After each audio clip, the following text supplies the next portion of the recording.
Assalamualaikum warahmatullahi wabarakatuh. Alhamdulillah. Ya, terus. Alhamdulillah ya. Ya. Alhamdulillah. Alamin wassalatu wassalamu ala asrafil anbiya wal mursalin wa ala alihi washabihi ajmain. Amma ba'du. Alhamdulillah intinya. Ya. Iyalah alhamdulillah. Pintar ya. Alergi saya. Berjumpa lagi dengan Iya. Bang Naf. Sorry, alergi. Lagi apaan? Orang jelek. Tahu aja enggak usah jelek ya. Aduh, padahal beliau lebih jelek loh dari saya. Ya. Anak saya berdua loh. Enggak apa-apa. Penonton lebih tahu kok mana yang lebih ganteng ya. Wis. Vote. Yang pakaian hitam atau putih? Vote. Oke. Oh gini bang, ini kita biar izinkan beliau perkenalan dulu ya. Silahkan diperkenalan nama diri bang. Punya nama gak? Harus ya saya perkenalan ya? Punya nama atau enggak? Kayaknya semua orang udah tahu deh siapa saya. Coba perkenalkan. Belagu amat sih ini orang ya. Oh, udah tahu lah pasti, ya kan? Oh udah tahu ya. Ini kalau dia sombong biar saya yang kenalin ya. Ini Bang Naf, mantan kameramen Gus Idris ya. Mantan kan? Ya, terus Mantan kameramen Gus Idris dan mantan napi ini. Wis. Itu ceritanya gimana sih bang? Ceritanya kok bisa sampai masuk itu padahal kan ya walaupun udah diceritain di kontennya Gen S ya. Ya recap aja lah, recap tuh kesimpulannya. Ya, intinya kasus video yang bukan gancet ya, tapi video sebelumnya itu yang Nyai Ronggeng. oh berarti dari itu. Ya dari situ. Jadi pada intinya sih ada orang yang memotong video itu kemudian mengupload ulang dengan judul yang berbeda. Judulnya sih nggak kira-kira, judulnya adalah Ulama Malang usai ceramah ditembak. Nah, itu yang upload pertama bukan kita, orang lain, tapi kenanya ya kita gitu. Tapi yang Intinya aslinya itu kan bukan real ditembak ya? Bukan, dan kita pun nggak pernah bilang itu ada penembakan. Kan kita bilang itu akibat serangan Nyai Ronggeng, yang namanya juga film ya. Nah, itu kan film. Kalau dari kita tim editor narator ya buatnya memang itu film gitu loh. Namun kemudian nanti ada orang di luar sana menganggap itu real, ya itu hak mereka. Betul. Kalau saya hanya sebagai seorang editor narator kameramen menyatakan ya itu kita buat film gitu. Buat film ya. Apesnya aja memang pada saat kejadian itu lagi rame-ramenya kasus itu loh KM50 itu loh, 16 laskar FPI itu. Pas lagi rame-ramenya itu. Lagi rame-ramenya tuh. Jadi ya begitulah kita yang kena gitu loh. Tapi kok bisa sampean yang masuk? Nah, itu kan di kontennya kita kan sudah jelasin juga kenapa saya bisa masuk. Ya pada intinya semua itu diarahkan ke saya sebagai seorang editor gitu. Cuman lagi-lagi kalau kita bilang kalau editor bisa disalahkan dalam hal pembuatan konten, maka tidak ada pekerjaan editor. Nah, nggak ada. Namanya editor ya dibuat, you harus kerja gimana caranya buat konten yang bagus, kreativitas lu dipertanyakan, ya kita buat konten lah gitu. Padahal kita harus berusaha sekreatif mungkin ya. Iya, cuman ya saya nggak tahu ya seperti yang sudah ada di kontennya Gus kan sudah jelaskan.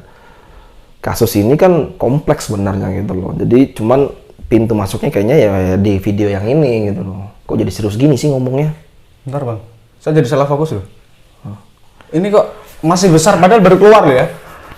Ya gimana nggak besar ya? Kan di dalam cuma makan tidur. Oh iya, di dalam cuma makan tidur ya? Ini Di dalam saya 3 bulan. 3 bulan. 3 bulan. Lumayan sih terpisah dari anak istri itu sangat menyakitkan ya.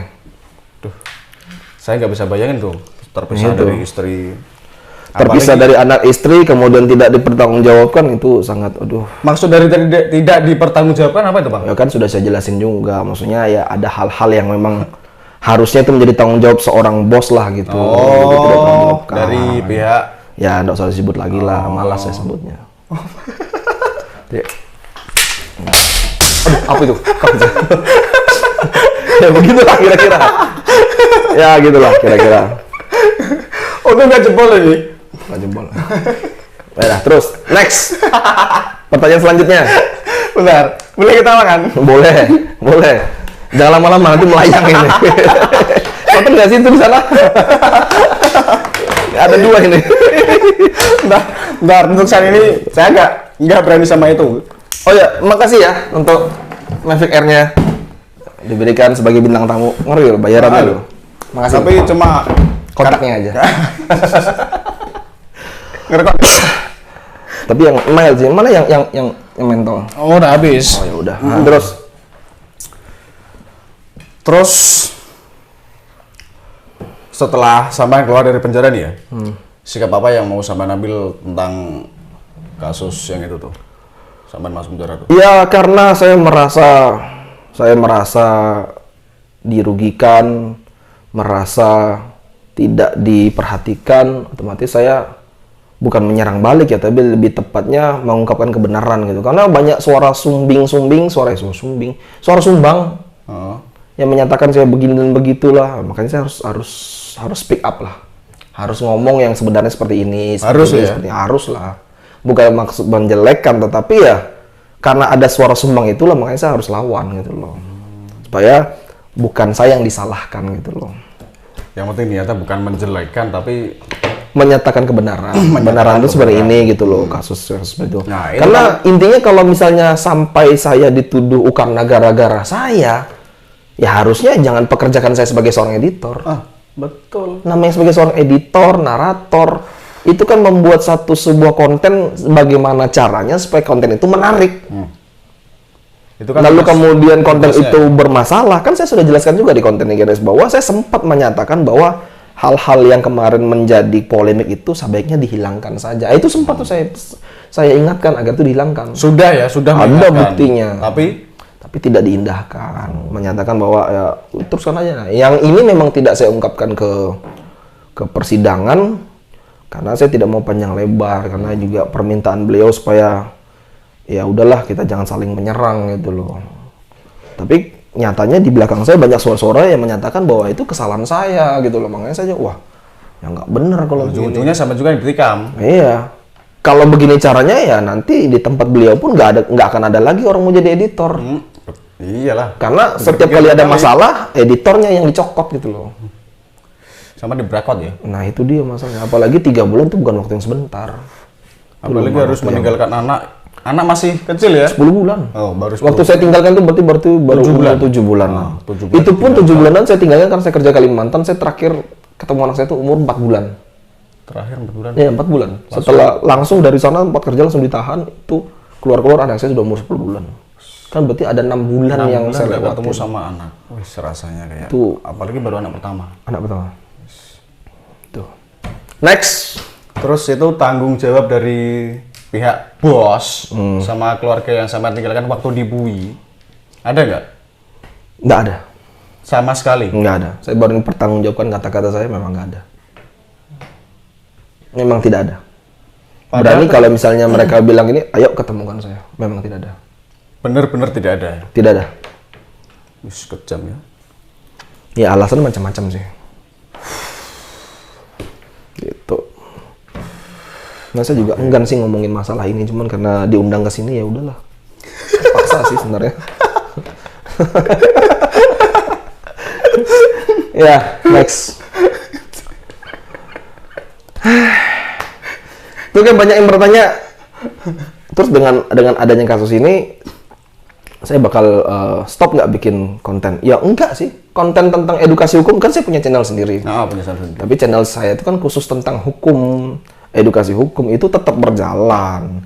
Terus kalau kemudian nanti ada pihak luar menginginkan sebagai seorang editor untuk menangani sebuah konten, ya monggo asal bayarnya cocok ya sikat.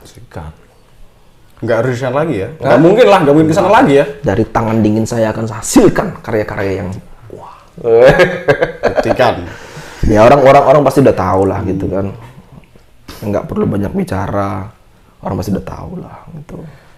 Pada intinya sampean tuh sakit hati ya? Karena Sakit hati sih tidak kalau ke sayanya, tapi lebih ke keluarga saya yang ternyata tidak ditepati omongan itu gitu loh. Kan omongan itu kan jauh sebelum saya ditahan, bahwa ada omongan bahwa keluarga saya akan diperhatikan, ditanggungjawabkan apabila nanti saya ikut masuk. Ternyata kan tidak ada. Ternyata tidak ada sama sekali, sahabat. Ya, yang Tahulah siapa yang kita maksud, karena sudah sebelumnya sudah ada. dibahas ya di channel Gus Nur Samsun. Ini karena saya ngikut-ngikutan aja, ngomong beliau dari sini. Iya. Tanyain apa yang belum ditanyain gitu loh. Yang berbobot lah, ayolah. Lah ini yang berbobot. Lah mungkin selesai aja lah daripada nanti saya dibantai Bang Naf sepakai itu.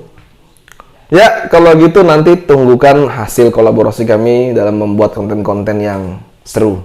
Yang jelas, buat kalian hati-hati, baik dalam membuat sebuah konten, baik dalam mengikuti orang bekerja, harus diketahui klausalnya dulu, perjanjian seperti apa. Jangan sampai terjadi seperti yang saya alami.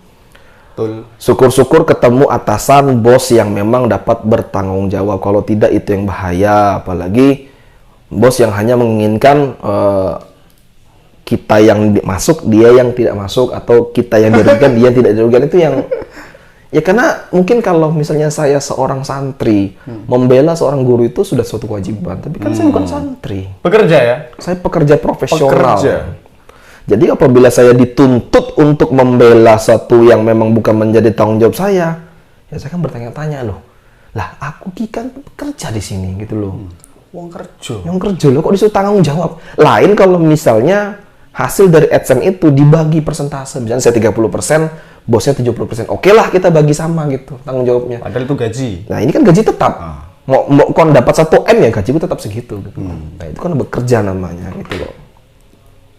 Yang seharusnya kan bos tanggung jawab sama anak buah. Harusnya seperti itu ya, harus. Makanya dia bilang hati-hati.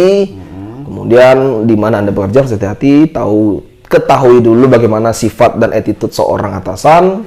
Kemudian pada saat membuat konten pun juga harus bijaksana juga, hati-hati. Walaupun itu settingan, tetap kita harus mengedukasi masyarakat bahwa itu memang settingan, tidak ada unsur dan lain-lainnya gitu. Kadang-kadang yang lucunya begini, ada orang buat konten memang itu settingan, tapi dibuat seolah-olah itu seperti real, seperti nyata supaya orang percaya. Itu yang salah sebenarnya. Dan itu dia tidak mau mengakuin. Tidak mau ngakui. Ada yang seperti itu. Kalau saya murni, ya kalau memang konten settingan ya apa salahnya? Kan memang buat edukasi, nggak ada salahnya gitu. Betul, Kayak GNS kan memang selalu menyatakan ini memang settingan gitu. Itu yang saya salut sih gitu loh. Lebih baik dia mereka tuh tahu di awal. Betul. Ya. Daripada di akhir kecewanya minta ampun. Ya bukan berarti kayak GNS gitu ya buat konten settingan, bukan berarti beliau tidak bisa mengobati gitu kan. Tapi kan murni buat konten seperti ini kan memang buat hiburan semata gitu loh. Contoh misalnya kayak Dr. Tompi, dia buat video tentang apalah film gitu. Nah, bukan berarti dia tidak bisa mengobati orang, kan dia seorang dokter gitu loh. Cuman di dalam video tersebut, di dalam film tersebut dia sebagai seorang aktor gitu loh. Tapi dalam kehidupan nyatanya dia real gitu. Ada seperti itu.